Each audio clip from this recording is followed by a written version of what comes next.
As imagens das câmeras de segurança daquela noite deveriam ter desaparecido, mas a verdade sempre encontra um jeito de emergir.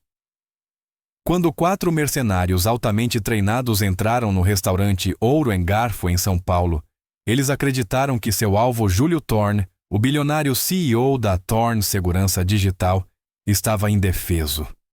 Já tinham neutralizado seus seguranças. Tinham as armas. Tinham o elemento surpresa. O que não previram foi a mulher que apenas enchia o copo de água dele.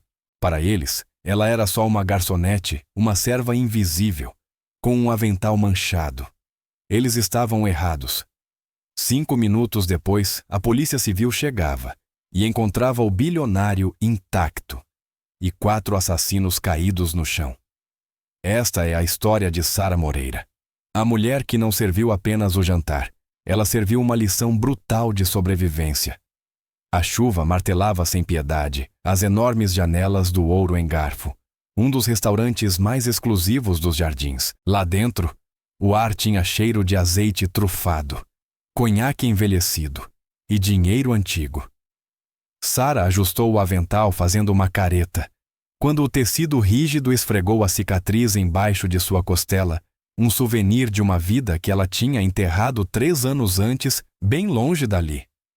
Agora, ela não era mais a Sargento Moreira, especialista em combate aproximado e extração. Era apenas Sara. Ela enchia copos d'água. Sorria quando clientes estalavam os dedos para chamá-la. Era invisível. A mesa 4 pediu mais vinho. Sara reagiu na hora. O gerente do salão, um tiraninho chamado Gregório, passou por ela resmungando. "Estou indo, Greg", respondeu Sara com a voz baixa e submissa. Era parte da máscara. Ela caminhou até a mesa 4, o melhor lugar da casa, enfiado em um reservado semi-privado perto da entrada da cozinha. Sentado ali, parecendo carregar o peso de todo o mercado financeiro do país, estava Júlio Thorne. Todos conheciam Júlio. Aos 38 anos, bonito de um jeito afiado e predatório, ele era o CEO de uma empresa que liderava projetos de cibersegurança para o Ministério da Defesa. Seu patrimônio atual ultrapassava 40 bilhões de reais. Naquela noite estava sozinho. Sem acompanhante, sem entourage, e até sua equipe de segurança, 2 homens enormes chamados Stone e Rigo, estavam sentados a cerca de 12 metros dali perto da entrada. Sara se aproximou com a garrafa de vinho embrulhada em um guardanapo de linho. "Mais vinho, Sr. Thorne?" Júlio não levantou os olhos do tablet. Seus dedos voavam pela tela, analisando o que pareciam ser esquemas criptografados. "Por favor, e deixe a garrafa." A voz soou cansada. Sara serviu o vinho tinto escuro com a elegância de quem dominava o gesto. E enquanto servia, seus olhos treinados instintivamente para detectar ameaças, se moveram até a porta da frente. O restaurante estava silencioso para uma terça-feira. Um casal comemorando aniversário em um canto. Um grupo de jovens da área de tecnologia discutindo criptomoeda em voz alta no bar. Então a porta se abriu. O vento da tempestade entrou fazendo as velas nas mesas tremeluzirem. 4 homens entraram. Sara congelou por uma fração de segundo. Não era a roupa, eles vestiam sobretudos caros e ternos, que combinavam com o público sofisticado do restaurante. Era o modo como se moviam. Eles não olharam para a hostess. Não procuraram uma mesa. Avançaram em formação de diamante, espaçamento tático perfeito. As mãos próximas à cintura, os olhos cravados em um único ponto do salão. A mesa 4, Júlio Thorne. Um choque gelado correu pela espinha de Sara, o velho fluxo de adrenalina inundando o sangue, o interruptor interno entre lutar ou fugir sendo ativado com força. Por 3 anos ela tinha optado por fugir, por ser ninguém. Ela olhou para Júlio. Ele ainda encarava o tablet totalmente alheio. Tomou um gole de vinho. Depois olhou para seus seguranças. Stone e Rigo estavam se levantando, percebendo tarde demais que algo estava errado. Eles eram bons, mas eram lentos. O líder dos invasores, um homem com uma cicatriz atravessando a sobrancelha esquerda, se moveu com uma velocidade aterradora. Quando Stone levou a mão ao bolso do paletó, o intruso sacou uma pistola com supressor e disparou 2 vezes direto de dentro do casaco. Tip, tip. O som foi quase inaudível, como uma rolha de espumante sendo aberta. Stone caiu. Rigo avançou, mas o segundo intruso o interceptou cravando uma lâmina escondida em sua coxa e esmagando sua cabeça contra o pódio da recepção. Tudo aconteceu em 4 segundos. O restaurante mergulhou em um silêncio atordoado. Os clientes ainda não tinham entendido o que havia acontecido. Talvez achassem que alguém tinha desmaiado. Mas Sarah sabia. Aquilo era uma execução, uma extração, uma liquidação profissional. Os 4 homens passaram por cima dos seguranças incapacitados e marcharam em direção ao fundo reservado ao bilionário, que só agora levantava os olhos, o cinza neles tomado por confusão. Sarah estava parada bem ao lado dele, segurando a garrafa de vinho na mão. Corre, gritava seu instinto de sobrevivência. Larga a bandeja. Corre para a cozinha. Sai pelo beco dos fundos. Você é Sarah Moreira. Uma garçonete. Você serve carne, não justiça. Ela olhou para Júlio Thorne. Ele parecia apavorado, congelado como um cervo diante dos faróis, quando finalmente percebeu que os homens se aproximavam com armas em punho. Sarah suspirou.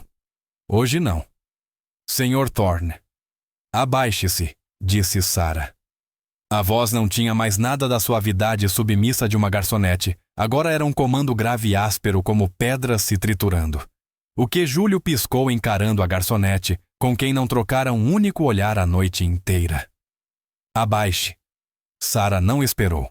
Segurou a lapela do terno de R$10.000 dele e o arrancou da cadeira, puxando-o para o lado, no exato instante em que a primeira bala estilhaçou a taça de vinho que ele segurava. Crack. O silêncio do restaurante se partiu. Gritos explodiram. Clientes se jogaram debaixo das mesas. Os jovens do bar correram para trás do balcão. Os 4 homens avançavam rapidamente. O líder Scary ergueu a arma novamente. Garantir o alvo. Matar a garota. Sarah empurrou Júlio para debaixo da pesada mesa de carvalho. Fique aí. Não se mova. Ela se levantou. Não tinha arma. Não tinha faca. Não tinha colete. Estava apenas com uma saia preta simples, uma camisa branca e sapatos antiderrapantes. O primeiro atacante, um brutamontes do tamanho de um linebacker, chegou ao reservado. Ele apontou a arma para Sarah, tratando-a como um estorvo sem importância. Saia da frente. Sarah não saiu. Ela avançou. Quando ele puxou o gatilho, ela girou o quadril, desviando o cano com a mão esquerda, enquanto a direita, ainda segurando a pesada garrafa de cristal, descreveu um arco curto e brutal. Crash. A garrafa atingiu sua têmpora. O vidro não apenas quebrou, explodiu. Vinho tinto e sangue espirraram pelas toalhas brancas. Os olhos do homem viraram e ele caiu como uma pedra. Sarah pegou a arma dele antes que caísse no chão. Não disparou perigo demais com civis gritando. Retirou o carregador, esvaziou a câmara e lançou a arma descarregada para o outro lado do salão, apenas para distrair o segundo homem. Mas que gritou o segundo atacante, se encolhendo quando a arma caiu perto dele. Aquele milésimo de segundo era tudo o que ela precisava. Sarah saltou sobre a mesa, o avental esvoaçando. Ela não lutava como uma brigona, lutava como uma cirurgiã. Eficiente. Letal. Aterrissou diante do segundo homem. Ele tentou acertar um soco.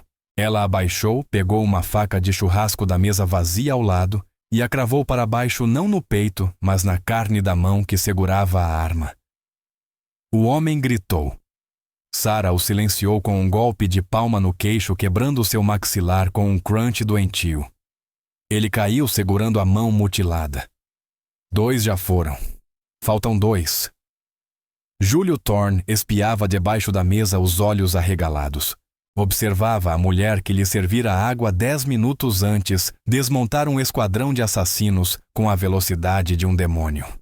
Os 2 homens restantes, incluindo Scary, perceberam que aquilo já não era uma investida comum. Recuaram, abrindo espaço. Scary guardou a pistola e puxou um bastão tático. Atirar nela era difícil. Ela se movia rápido demais, sempre usando objetos ou os próprios atacantes como cobertura. Quem é você? Rosnou Scary estalando o bastão ao abri-lo. Sarah arrancou o avental e o jogou de lado.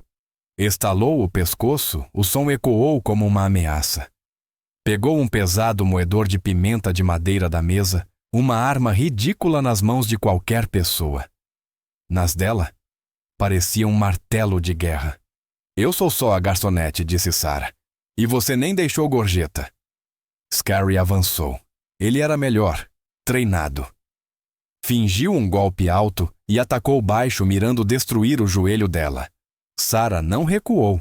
Saltou recolhendo as pernas, deixando o bastão cortar o ar sob seus pés.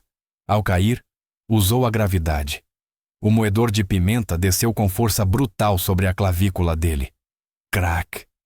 Scary grunhiu, mas não caiu. Girou o corpo e acertou um soco lateral no rosto de Sarah. A dor explodiu. Ela sentiu gosto metálico. Cambaleou para trás, batendo contra um carrinho de sobremesas. Você está morta, sibilou Scary, levantando do bastão para um golpe final, enquanto ela estava presa contra o carrinho. Sarah gritou Júlio debaixo da mesa, encontrando voz. Sarah olhou para o maçarico culinário, usado para caramelizar crème brûlée no carrinho. Pequeno metálico letal na mão certa. A mão dela se fechou ao redor dele. Quando Scary trouxe o bastão para baixo, Sarah acionou o maçarico e o empurrou direto no rosto dele. Ele gritou cego pela chama azul repentina, cambaleando para trás desesperado. Sarah largou o maçarico, avançou, agarrou o braço dele e usou o próprio impulso do homem para lançá-lo por cima do quadril. Ele bateu no chão de madeira com tanta força que os talheres tremeram em 3 mesas ao redor. Ela caiu junto, finalizando com um golpe preciso na artéria carótida. Ele apagou na hora. O silêncio voltou ao restaurante pesado sufocante. Restava apenas um homem, o quarto agressor. Ele estava parado perto da porta da cozinha, olhando para os 3 comparsas caídos. Olhou para Sarah ofegante, sangue escorrendo pela bochecha, segurando o moedor de pimenta como um porrete. Depois olhou para a saída. Tomou a decisão inteligente e virou, e fugiu pelos fundos disparando para o beco. Sarah não correu atrás. Sua prioridade era o principal. Ela largou o moedor e voltou-se para a mesa. Estendeu a mão para Júlio Thorne. Sr. Thorne, disse o peito arfando o cabelo, fugindo do coque. Pode sair agora. Está na hora de irmos. A polícia chega em 3 minutos e você não quer estar aqui quando a segunda onda chegar. Júlio segurou a mão dela. Era áspera, calejada, forte. Ele se levantou trêmulo, olhando a carnificina ao redor. Quem é você, de verdade? Sarah pegou um guardanapo. Limpou o sangue da bochecha e o encarou diretamente. Eu disse, sou Sarah. Agora anda. A sinfonia caótica da luta deu lugar ao piscar frenético das luzes das viaturas. O vermelho e azul refletiam na rua encharcada diante do ouro em garfo. Lá dentro, o ar era tenso, sufocante. A Polícia Civil de São Paulo havia cercado o local isolado, a área separado as testemunhas e preparado os mercenários inconscientes para serem levados sob forte escolta. Sarah estava sentada no para-choque de uma ambulância, um cobertor térmico sobre os ombros. Uma paramédica cuidava do corte em seu rosto. Sarah fez uma careta quando o antisséptico ardeu, mas sua mente já estava trabalhando rotas de fuga, ângulos de câmera, linhas do tempo. Ela havia cometido um erro tático fatal. Ela tinha revelado seu treinamento. Garçonetes não desarmam assassinos. Garçonetes gritam e se escondem. Ao salvar Júlio Thorne, ela tinha colocado luz sobre aquilo que mais tentava esconder havia 3 anos sua identidade. Senhorita Moreira. A voz era rouca, cheirando a café velho e tabaco barato. Sarah levantou o olhar. Um homem com um sobretudo amassado estava parado diante dela. Parecia alguém que já tinha visto noites demais, sob a chuva paulistana. Ele abriu a carteira de identificação. Delegado Marcos Viana Dijk. Pode me contar o que aconteceu aí dentro? Sara apertou o cobertor contra o corpo. Assumiu a persona que tinha praticado no espelho por anos, a se viu assustada a vítima. E eu? Eu não sei, gaguejou colocando tremor na voz. Aconteceu tão rápido. Eles entraram. Eles tinham armas. Eu só reagi. Meu pai... Ele me ensinou umas coisas de defesa pessoal quando eu era criança. Krav Maga. Viana estreitou os olhos. Ele olhou para a cena do crime, a mesa destroçada, o sangue no chão, o homem inconsciente com a clavícula quebrada. Depois olhou de volta para a mulher pequena, usando uniforme de restaurante. Krav Maga repetiu o delegado num tom seco. Senhorita Moreira, eu já vi defesa pessoal. O que aconteceu aí dentro não foi aula de fim de semana no SESC. Você quebrou a clavícula de um cara com um moedor de pimenta. Deslocou o maxilar de outro com um golpe de palma. Isso é neutralização de nível militar. Sara olhou para as próprias mãos. Elas tremiam. Não de medo da descarga de adrenalina. Eu estava apavorada, delegado. Eu só queria ir para casa. Viana se aproximou mais, invadindo o espaço pessoal dela. Eu rodei seu RG, Sara. Sara Moreira, nascida no interior do Paraná, mudou para São Paulo há 3 anos. Ficha limpa. CPF válido. Mas tem um problema. Entre os 22 e 26 anos, você não existe. Sem imposto de renda, sem aluguel, sem endereço. Onde você estava? O coração de Sara martelou no peito. Ele é bom. Eu estava mochilando, mentiu com suavidade. Europa-Ásia. Me encontrando. Se encontrando. Viana bufou. E você encontrou um jeito de desmontar um esquadrão de assassinos treinados enquanto mochilava pela Toscana. Ele enfiou a mão no bolso e tirou um saco plástico. Dentro estava a faca de churrasco que ela havia usado para perfurar a mão do atacante. 100 digitais, Sara. Você limpou. No meio de um tiroteio, você teve presença de espírito para limpar o cabo antes de largar. Quem é você? Antes que Sara pudesse responder, uma sombra caiu sobre eles. Delegado. Uma voz profunda e autoritária cortou o som da chuva. Viana virou-se. Júlio Thorne estava ali. Ele havia recusado atendimento médico. Seu terno estava arruinado, manchado de vinho e poeira. Mas ainda parecia, em cada detalhe, o CEO bilionário que era. Seus olhos cinzentos estavam frios, duros, fixos no delegado. Senhor Thorne, disse Viana, endireitando-se. Estou apenas interrogando a testemunha. Você está intimidando a mulher que salvou minha vida, retrucou Júlio, colocando-se entre Viana e Sara. Ela está em choque, está machucada, e você a trata como suspeita. Ela é pessoa de interesse, Sr. Thorne. As habilidades dela não batem com o currículo. Eu não dou a mínima para o currículo dela, rosnou Júlio.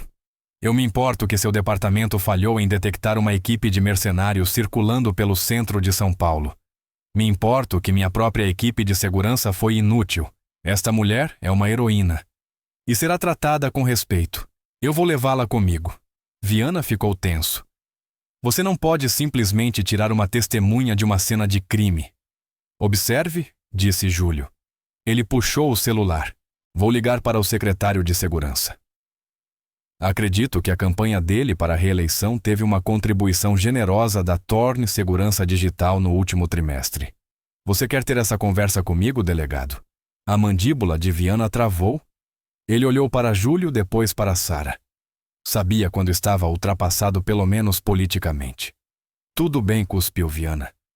Mas não saía da cidade, senhorita Moreira. Não terminamos. Júlio virou-se para Sara e estendeu a mão, a mesma mão que ela havia salvo. Vamos. Meu motorista está aqui. Sara hesitou. Entrar no carro com Júlio Thorne era perigoso. Complicava tudo. Mas ficar ali com o delegado Viana era pior. Viana cavaria até encontrar pedra sólida. Júlio, ela podia lidar. Ela pegou a mão dele. Obrigada, Sr. Thorne. Me chame de Júlio, disse ele baixinho, enquanto a conduzia até um SUV preto blindado que acabara de parar na calçada. E nem por um segundo pense que eu acreditei naquela história de mochilão.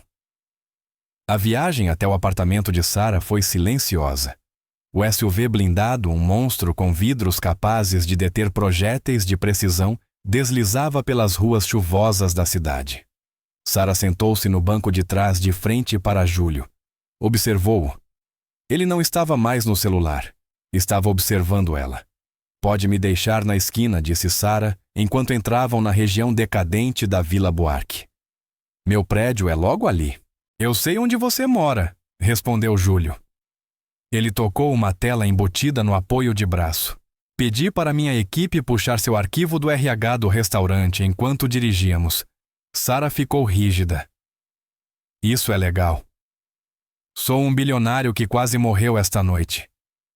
Não me importo com legalidade. Me importo com continuar vivo. Júlio se inclinou para a frente. As luzes da rua projetavam sombras rítmicas sobre seu rosto. Sara Moreira RG, terminando em 425922. Endereço: Rua Olinda, número 42, apartamento 4B. Ele fez uma pausa, travando os olhos nos dela. Eu rodei esse RG no banco de dados da minha empresa. A Thorne tem acesso a arquivos governamentais de nível profundo. Sabe quem é Sara Moreira? Sara não piscou. Sou eu. Não disse Júlio suavemente. A verdadeira Sara Moreira morreu em um acidente de carro em Maringá 4 anos atrás. Você assumiu a identidade dela. Comprou os registros no submundo digital. É uma boa falsificação. Boa o suficiente para enganar um restaurante. Talvez até a Receita Federal. Mas não boa o suficiente para enganar a mim. O ar dentro do carro ficou pesado. A mão de Sara deslizou instintivamente para a maçaneta da porta. Para quem você trabalha? Perguntou Júlio, a voz baixa. Meus concorrentes te enviaram. Plantaram você lá esperando um momento como este para ganhar minha confiança. Sara riu. Um som seco, quase cínico. Você acha que eu sou uma espiã infiltrada? Acha que passei 6 meses servindo massa e lidando com um cliente bêbado só para esperar um esquadrão de assassinos aparecer? É uma teoria válida. É paranoia, rebateu Sara. Se eu quisesse te matar, Júlio, eu não teria te salvado. Teria deixado aquele homem quebrar sua cabeça com o bastão. E se eu quisesse te sequestrar, não estaria sentada no seu carro desarmada. O SUV encostou na calçada diante do prédio dela, uma estrutura deprimente de tijolos velhos, tinta descascando e um letreiro de neon piscando da lavanderia ao lado. Sara abriu a porta. Eu não sou sua inimiga, Júlio, mas também não sou seu problema. Obrigada pela carona. Ela desceu na chuva. Espera, chamou Júlio. Ele saiu correndo do carro, ignorando os protestos do motorista. A chuva encharcou seu terno caro instantaneamente. Ele a alcançou na calçada. Eu não posso ficar aqui, disse Sara, virando-se para ele. Aqueles homens. O que fugiu, ele viu meu rosto. Ele sabe que eu intervi. Eles não vão apenas voltar atrás de você. Vão vir atrás de mim para eliminar pontas soltas. Eu tenho que queimar essa vida. Eu tenho que sumir. Não fuja, disse Júlio. Trabalhe para mim. Sara parou a água escorrendo do nariz. O que minha equipe de segurança está comprometida? Disse Júlio, a voz urgente. Aqueles homens sabiam exatamente onde eu estava sentado. Sabiam o horário de troca dos meus seguranças. Sabiam que a saída dos fundos estava destrancada. Alguém de dentro me vendeu. Eu não posso confiar em ninguém da minha folha de pagamento. Mas eu vi o que você fez esta noite. Você não é só treinada, você é elite. Forças especiais. Sara não respondeu. CIA. SAD? Insistiu Júlio. Não importa. Importa para mim, respondeu Sara. Eu preciso de uma sombra. Alguém que não esteja no sistema. Alguém que não exista. Eu posso te pagar 5 milhões por ano. E mais importante, posso te dar uma nova identidade. Uma melhor. Uma que o delegado Viana jamais vai quebrar. Sara o encarou. 5 milhões. O bastante para sumir para sempre. Mas era a segunda parte da oferta que realmente tentava. A Thorne Segurança Digital tinha poder para apagar seu passado, proteger seus rastros, blindar suas informações, até de quem ela mais temia. Eu não faço babá, disse Sara. Não é babá, respondeu Júlio, os olhos duros. É caça. Quero descobrir quem mandou aqueles homens. Quero destruir cada um deles. Me ajude e eu te devolvo a sua vida. Sara olhou para a janela do próprio apartamento. Havia uma bolsa pronta debaixo da cama, um passaporte com outro nome. Ela podia ir embora naquela noite mesmo. México, depois Chile, depois sumir. Mas ela estava cansada de fugir, cansada de cheirar a gordura barata e medo. Ela olhou de volta para Júlio. Ele estava desesperado sim, mas também furioso. E vingança era um sentimento que ela entendia perfeitamente. Uma condição, disse Sara. Diga. Eu não sou sua funcionária. Sou sua parceira. Eu comando a segurança. Se eu disser que a gente se move, a gente se move. Se eu disser para abaixar, você abaixa. Sem questionamentos. Júlio assentiu devagar. Fechado. Ótimo, disse Sara. Então volte para o carro. Não podemos ficar aqui. O quarto homem, o que fugiu. Ele não fugiu à toa. Ele foi para um ponto de encontro. Se ele é profissional e já chamou uma equipe de limpeza. Meu apartamento provavelmente já está armado para explodir. Como se o universo confirmasse suas palavras, um assovio agudo cortou o ar. O instinto de Sara gritou. Ela não pensou. Ela se lançou contra Júlio, empurrando-o para o chão molhado atrás do bloco do motor do SUV. Bum! A janela do terceiro andar, o apartamento 4B, explodiu numa bola de fogo laranja e preta. Estilhaços de vidro choveram pela rua. A onda de choque disparou alarmes de carro por 3 quarteirões. Sara cobriu a cabeça de Júlio com os braços enquanto detritos martelavam o teto do SUV. Viu, gritou Sara com o zumbido nos ouvidos. Eles trabalham rápido. Júlio olhou para a janela em chamas, o rosto pálido. Se ele não tivesse descido do carro. Se ela tivesse subido 5 minutos antes. Ele olhou para Sara. Ela não estava olhando para o fogo. Estava analisando os telhados, os reflexos, as sombras. Entra no carro. Sara gritou para o motorista. Ela empurrou Júlio para dentro e mergulhou junto. Dirige. Sentido sul. Agora, o SUV arrancou da calçada, deixando o prédio em chamas para trás. Dentro do carro, o silêncio era sufocante. Júlio tirou cacos de vidro do próprio paletó. Olhou para Sara com uma mistura de terror e admiração. Você sabia? Sussurrou. Eu chutei, disse Sara, limpando fuligem da testa. Cortesia profissional. Se você erra o alvo, você destrói as provas. Eu era a prova. Júlio respirou fundo. Ok, parceira. O que fazemos agora, Sara? Encostou no banco, a adrenalina transformando-se em foco frio. Agora vamos para seu esconderijo. Aquele que ninguém conhece. Nem sua esposa, se você tivesse uma. Eu tenho uma cobertura no distrito industrial antigo, disse Júlio. Off-book. Comprei através de uma Shell. Leva a gente para lá, disse Sara ao motorista. Depois virou-se para Júlio. Hoje a gente sobrevive. Amanhã a gente descobre quem quer nos ver mortos. Ela fez uma pausa. E, Sr. Thorne? Sim, vou precisar de uma arma. Algo melhor do que um moedor de pimenta. O esconderijo de Júlio era um loft convertido dentro de um galpão centenário na Mooca, antigo bairro industrial de São Paulo. Cheirava a poeira, concreto frio e abandono. Perfeito, sem porteiro, sem câmeras no corredor. Paredes de tijolo espesso que abafariam tudo exceto uma granada. Sara não relaxou ao entrar. Ela limpou o ambiente metodicamente, verificou armários móveis mínimos e usou um aparelho que Júlio retirou de um cofre secreto na parede para procurar grampos ou transmissores. Limpo, anunciou ela, jogando sua camisa social arruinada sobre um sofá de couro empoeirado. Ficou apenas de regata, seus braços definidos por musculatura funcional, enxuta, o tipo de corpo que é moldado não por academia, mas por sobrevivência. A adrenalina estava começando a desaparecer, substituída por uma dor profunda nos ossos, O tipo que só surge depois de uma luta de verdade. Júlio a observava enquanto servia 2 copos de um líquido âmbar de uma garrafa de cristal sobre um aparador de aço. Ele não a olhava como um CEO encara uma funcionária.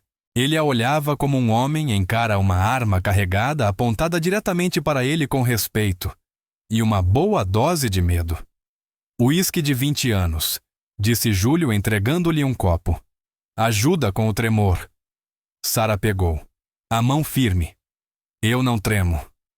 Ela virou metade do copo de uma vez, sentindo o álcool abrir um caminho quente pela garganta. Precisamos falar sobre o vazamento, disse ela. Você disse que alguém de dentro te entregou. Júlio se sentou num banquinho à frente dela e afrouxou a gravata. Os acontecimentos daquela noite finalmente estavam caindo sobre seus ombros, a arrogância dando lugar a uma mente analítica e afiada. Minha agenda muda a cada hora. Só 3 pessoas sabiam que eu iria ao Gilded Fork hoje. Minha assistente executiva, meu chefe de segurança, e Marcus Sterling. Sarah ergueu a sobrancelha. Sterling. O investidor do seu conselho? O mesmo. Ele vem pressionando por uma fusão com a Omnicore, nosso maior rival no setor de segurança digital. Eu venho bloqueando. Se o acordo sair, ele fatura uns 900 milhões. Se eu morrer, o maior obstáculo desaparece. 900 milhões. É uma boa motivação para matar alguém. Murmurou Sarah girando o uísque no copo. Mas contratar um esquadrão profissional e explodir um prédio não combina com o estilo dele. Ele é só um terno caro. Ele paga gente que paga gente. Exatamente. Precisamos achar o intermediário. Encontrar o broker é encontrar o mandante. Júlio se levantou e caminhou até uma enorme pintura na parede. Apertou uma sequência invisível no quadro e a tela abriu como uma porta revelando um cofre de armas no tamanho de um closet. Os olhos de Sarah se ampliaram levemente. Não era coleção de caçador. Era um arsenal. Pistolas Sig Sauer com supressor submetralhadoras, MP11, compactas coletes de cerâmica e fileiras de equipamentos de comunicação criptografados. Para um cara da segurança digital, você gosta de soluções analógicas, comentou Sarah entrando no cofre. Meu pai era paranoico. Eu herdei a paranoia. E a coleção, disse Júlio, apoiando-se no batente da porta, enquanto observava cada movimento dela. Ajuda-se. Sarah escolheu uma Glock 19, conferindo o ferrolho com um clac-clac suave. Pegou 2 carregadores extras, um colete cerâmico fino, que podia ser escondido sob uma jaqueta, e um celular descartável. Sentiu algo dentro dela se alinhar novamente. Armada. Completa. Quando se virou, encontrou o olhar de Júlio travado nela. O espaço apertado do cofre parecia ainda menor. O ar pesado com cheiro de óleo de arma uísque. E a proximidade de 2 pessoas que tinham acabado de sobreviver à morte juntas. Você foi incrível esta noite, disse Júlio baixinho. Os olhos cinzentos dele eram intensos, despindo suas defesas mais rápido do que os atacantes no restaurante. Nunca vi nada igual. Quem era você, Sarah, antes do avental? Importa, murmurou ela, os olhos por um segundo caindo para os lábios dele antes de voltar para os olhos. Importa para mim. Ele deu meio passo à frente. Sarah recuou, encostando nas armas longas ao fundo. A proximidade era perigosa. Mais perigosa que homens armados. Ela não podia se apegar. Apego matava. Sempre matou.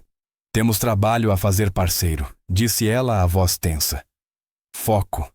Júlio manteve o olhar nela por mais um momento, depois assentiu devagar e voltou dando espaço. Um leve sorriso puxando o canto dos lábios. Certo. O trabalho. Ele voltou para a sala principal. Amanhã à noite o baile beneficente da Tech Nexus. É o maior evento da temporada. Sterling vai estar lá e, principalmente, vai estar fazendo contatos. Se ele estiver falando com o intermediário, vai ser pelo celular criptografado. Um gala, disse Sarah, guardando a Glock na lombar sob a regata. Alta segurança, muitas câmeras, centenas de civis. E champanhe, acrescentou Júlio. Litros de champanhe. Vou precisar de um vestido. disse Sara secamente.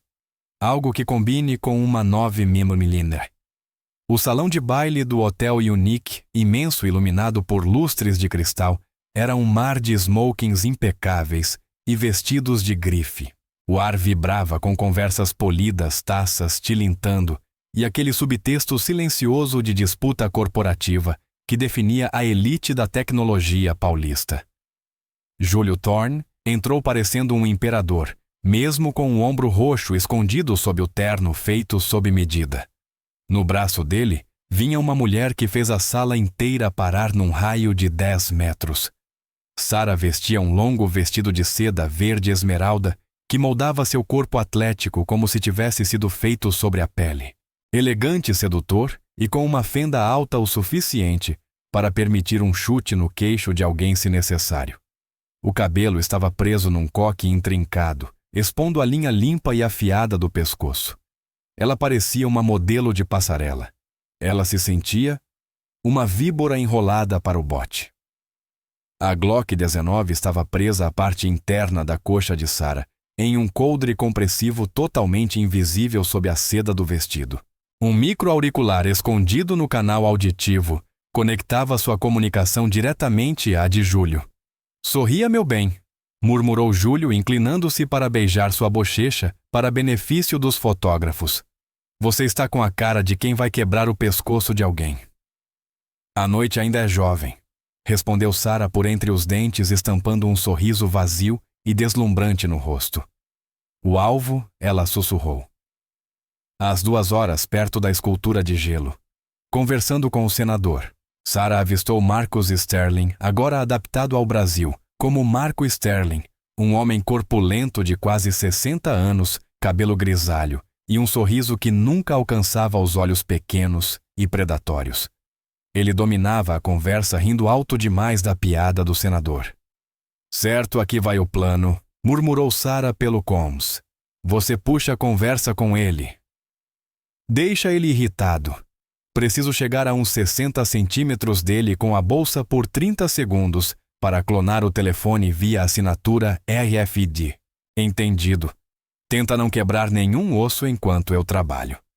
Júlio se afastou serpenteando pela multidão em direção a Sterling. Sara observou quando Sterling viu Júlio vivo inteiro.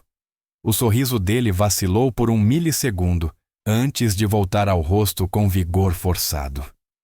Sara começou sua aproximação. Movendo-se na diagonal, interpretava perfeitamente o papel de namorada troféu entediada, vagando pela festa. Parou perto do grupo, fingindo admirar a escultura de gelo. Júlio fazia sua parte. Então eu disse ao conselho: "Marco, se a gente fundir com a Omnicor, perdemos a alma. Mas você entende tudo sobre vender almas, não entende?" Sterling engasgou o rosto, ficando vermelho de raiva. "Agora veja bem, Júlio. Este não é lugar." Enquanto Sterling estava distraído, Sara fez sua jogada. Ela passou por ele, tropeçando de leve no salto alto e esbarrando de propósito em seu braço. "Ah, me desculpa. Que desastre eu sou." Ela riu enquanto a clutch pressionava exatamente o bolso onde o celular dele estava. "Olhe por onde anda", rosnou Sterling irritado, afastando-a sem nem encará-la. "Clonagem 40%. 60%. O minúsculo LED dentro da bolsa piscava freneticamente. "Está tudo bem, querida", disse Júlio, colocando a mão em suas costas e afastando-a com elegância, mas o toque enviou um choque elétrico através dela que nada tinha a ver com a missão. "Conseguiu?", murmurou ele, conduzindo-a até a pista de dança. "Feito. Os dados já estão subindo para o seu servidor.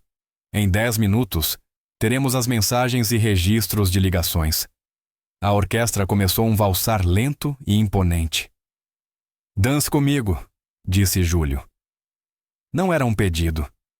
"Júlio, já temos os dados. Devíamos sair. Se sairmos logo depois de falar com ele, fica suspeito. Precisamos misturar." "Misture comigo, Sara." Ele a puxou para mais perto demais para serem apenas parceiros de trabalho. A mão esquerda dela repousou no ombro dele, a direita envolvida na dele. Eles se moveram como se tivessem ensaiado, chamando atenção sem esforço. Pela primeira vez em anos, Sara se sentiu exposta, e não era por causa de armas ou combate. Ela sentia o calor da mão dele em sua cintura, o perfume caro misturado ao leve cheiro metálico de perigo que sempre parecia segui-los. Você fica bem elegante para um fantasma, sussurrou Júlio perto demais, o hálito quente contra sua pele. Não se acostume. Seda coça, disparou ela. Ele riu um som grave no peito colado ao dela. Acho que gosto dessa versão sua. A versão letal de vestido verde esmeralda. Foco Júlio. Você está se distraindo. Talvez esteja, admitiu ele, os olhos presos nos dela intensos, buscando algo mais. Por 10 segundos naquela pista de dança, eles não eram caça e caçador bilionário e guarda-costas. Eram só um homem e uma mulher, arrastados um para o outro por gravidade e violência. Então os olhos de Sara se deslocaram para além do ombro dele. No limite do salão, perto da saída de serviço, estava um homem com um uniforme de segurança mal ajustado, nariz torto, recentemente quebrado, varrendo o salão com desespero e paranoia. O quarto homem. O corredor. O sobrevivente do restaurante. Ele não procurava Sterling.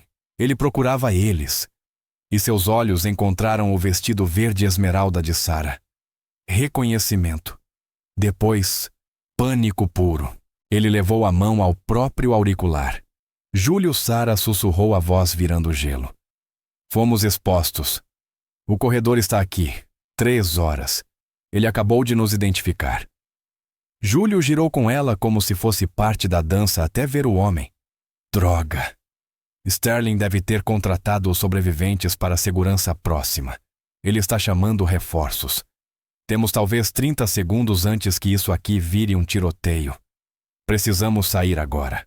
Sara se soltou de Júlio o vestido de seda, girando como uma onda ao redor das pernas, enquanto ela se preparava para a próxima fase, a fase letal. O momento Cinderela tinha acabado. Agora era trabalho de verdade. A orquestra explodiu em um crescendo, abafando o som dos passos do corredor, enquanto ele abria caminho pela multidão. Ele já não buscava uma saída discreta, estava enfiando a mão no paletó, os olhos presos no vestido verde esmeralda de Sara. Arma. Sara sibilou no comunicador. Ela não correu para longe. Isso colocaria inocentes na linha de tiro. Ela correu na direção dele. Para os convidados, parecia só uma mulher elegante indo cumprimentar alguém. Para o corredor, era um pesadelo envolto em seda verde. Ele puxou a pistola compacta, mas não teve tempo de erguer. Sara já estava lá. Sem tempo para sacar a Glock, ela usou impulso e precisão. Deslizou pelo mármore polido, o corte alto do vestido, permitindo que sua perna descrevesse um arco devastador. O salto acertou o joelho do homem. Crack! O som se perdeu na música, mas o grito dele não. A arma deslizou pelo chão, parando sob a mesa do senador indignado. A bolha da alta sociedade estourou. Meu Deus, uma mulher gritou e o pânico tomou o salão inteiro. Sara não parou. Levantou-se num movimento fluido e montou sobre o agressor caído. Ele tentou alcançar uma faca na bota, mas ela pegou um balde de gelo de prata e esmagou a cabeça dele com as 2 mãos. O impacto foi úmido e brutal. O homem apagou. Sara, agora a voz de Júlio, rasgou o barulho. Ele puxou seu braço enquanto os seguranças vinham correndo confusos, vendo apenas um bilionário e uma mulher dominando um homem no chão. Ele é do Sterling. Sara gritou. Se não sairmos agora, vão lacrar tudo. Eles dispararam para a saída de serviço. Apesar do passado corporativo, Júlio acompanhou o ritmo. Arrombaram a porta da cozinha, assustando uma brigada inteira de chefes. Pelo fundo, ordenou ele. Mas a doca de carga não estava vazia. Um sedã preto aguardava motor ligado à equipe de extração de Sterling. 2 homens de terno desceram com submetralhadoras. Baixa Sara derrubou Júlio atrás de caixas industriais, no exato instante em que as balas destruíram o concreto onde estavam. Ela rolou, rasgou a barra do vestido e sacou a Glock da coxa. Fica abaixado. Ela ergueu meio segundo, bang, bang. O para-brisa estilhaçou, o motorista tombou morto. O segundo atirador varreu as caixas com rajadas. Sarah esperou o momento certo. O intervalo entre uma mira e outra, respirou e disparou uma vez. O homem caiu segurando o ombro. Pega o carro deles. Eles correram. Sarah puxou o motorista morto para fora, enquanto Júlio se jogava no banco do carona. Ela assumiu o volante e arrancou derrapando pela viela. Você dirige como uma louca, Júlio gritou. Eu dirijo como quem quer sobreviver. Ela avançou o sinal vermelho. Confere os dados. O que veio do celular do Sterling. Júlio sincronizou o tablet com a clonagem. Os dedos tremiam, mas os olhos estavam afiados. Descriptografando. Consegui. Mensagens. Ligações. Ele rolou a tela e empalideceu. Não era só a fusão. Sarah, olha isso. Era uma conversa com um contato chamado Víbora Alvo Thor. Motivo contrato Defesa Nacional. 88 Alpha. Implementação código de override fatal necessário. O contrato 88 Alpha, repetiu Sarah desviando de um táxi. É o protocolo nuclear que sua empresa desenvolve para o Ministério da Defesa. Sterling não queria só dinheiro, murmurou Júlio. Ele ia vender o acesso secreto para a inteligência estrangeira. Se assumisse a empresa, teria a chave da defesa nuclear brasileira. Ia vender o país por bilhões. Isso é traição. Por isso mandou o esquadrão. Não podia deixar você descobrir. De repente, um novo alerta pingou na tela. Ele vai fugir, disse Júlio. Olha isso. Extração comprometida. Encontro campo de Marte. Jato particular decola em 30 minutos. Sarah olhou para o relógio no painel. Campo de Marte fica a 20 minutos com esse trânsito.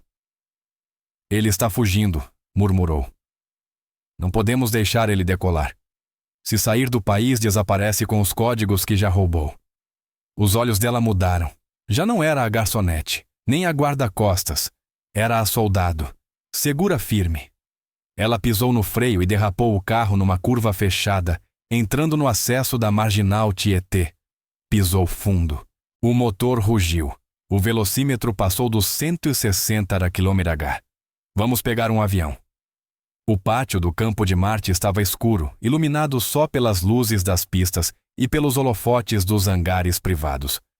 Um jato Gulfstream avançava na taxiway, motores ruidosos pronto para a decolagem. Lá dentro, Marcus Sterling servia-se de uísque tremendo de suor. A noite tinha sido um desastre, mas ele acreditava estar seguro. Assim que alcançasse o espaço aéreo internacional, os bilhões esperando nas ilhas Cayman compensariam todo o caos. Senhor, autorização para decolar recebida, disse o piloto no interfone. Vai, rosnou Sterling. De repente o jato sacudiu violentamente. Sterling se virou para a janela. Um sedã preto crivado de balas havia arrebentado a cerca do perímetro e agora corria lado a lado com o jato. Mas que diabos! O copo caiu da mão dele. Dentro do carro, Sarah lutava com o volante. Vou cortar o trem de pouso dele. Você vai matar nós dois. Júlio gritou. Confia em mim. Sarah arremessou o sedã na frente do jato. Ela puxou o freio e girou o carro de lado, bloqueando totalmente a pista. O piloto entrou em pânico. Acionou os freios de emergência.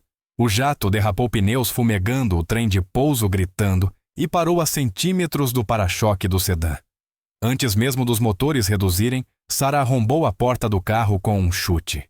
Subiu a escada do jato com a Glock levantada. A porta se abriu. O segurança de Sterling ergueu uma arma. Sarah não hesitou. Atirou ao lado da cabeça dele, o disparo ecoando no metal. Larga! Ou o próximo entra no seu olho. O homem congelou. Encostou os olhos naquela mulher com o vestido verde rasgado, parecendo um anjo vingador. Ele largou a arma. Sarah avançou. Júlio veio logo atrás. Encontraram Sterling encolhido no fundo da cabine. Acabou, Marcos? A voz de Júlio era fria como aço. Ele ergueu o celular. Temos tudo. Os registros, o contrato 88 Alpha do Ministério da Defesa, a ordem de execução. Tudo. Sterling tremia. Júlio, Podemos fazer um acordo. Metade. Eu te dou metade. Não quero seu dinheiro. Júlio deu um passo. Quero sua vida. Por um instante, Sarah achou que ele fosse matar Sterling ali mesmo. O ódio queimava nos olhos dele. Mas então ele respirou fundo. Mas eu não sou assassino. Ele endireitou a lapela. É por isso que liguei para o detetive Vance 10 minutos atrás. As sirenes começaram a ecoar do lado de fora. A cavalaria estava chegando. Sarah baixou a arma, mas não guardou. Manteve os olhos em Sterling até as primeiras viaturas tomarem o pátio. 3 meses depois, a reconstrução do antigo prédio de Sarah ainda continuava. Ela não voltaria para lá. O restaurante onde trabalhava vivia lotado, cheio de clientes rindo e bebendo, sem imaginar que a garçonete que enchia suas águas agora era o maior mistério comentado em São Paulo. No alto da cidade, no escritório da Thor Dynamics, Júlio observava a chuva cair lavando os arranha-céus. A porta se abriu. Sarah entrou. Não vestia uniforme de garçonete, nem vestido de gala. Usava um terno preto impecável, um comunicador discreto atrás da orelha. Parecia poderosa, perigosa e deslumbrante. Diretora Miller, disse Júlio com um sorriso. Como está o novo protocolo de segurança apertado? Ela jogou um arquivo na mesa. Demiti mais 3 dos seus seguranças hoje. Lentidão demais. Eu confio no seu julgamento, disse Júlio apoiando-se na mesa. O conselho ainda faz perguntas, sabe? Querem saber onde eu encontrei uma chefe de segurança com autorização militar sigilosa e um histórico de salvar bilionários de tramas de traição. Diz para eles que fui indicação, disse Sarah com um sorriso torto. Eu disse que você era minha parceira, respondeu Júlio aproximando-se.